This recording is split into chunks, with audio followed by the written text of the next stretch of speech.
I'm gonna rate the food 9 out of 10. It's already 7:30, so mag-dinner muna tayo. Pauwi ako ng Pampanga ulit. So parang nagiging ritual na natin yung pagkain dito. Kain muna tayo sa On The Way Chicken. Hello po, order po ako ng meron ba kayo ng sisig? Sige po. 2 piece lang po with rice. We're done na, ordering the food. Waiting na lang tayo dun sa pagkain. Nag-order lang ako ng 2-piece chicken na sisig yung flavor. Bala ko sana i-try yung yung Irish cream whiskey something flavor nila, pero I chose sisig muna for today. Okay lang, hintayin lang natin yung order natin.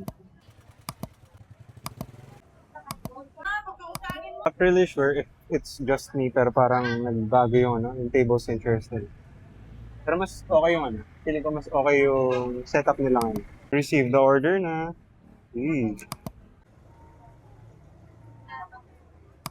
I think this is my first time trying yung sisig flavor nila. Kain tayo?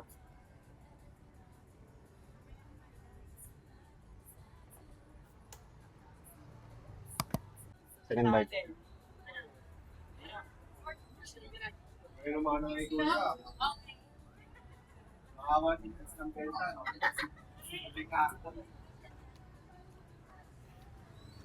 Rate natin later kasi kung ano. Kain lang ako.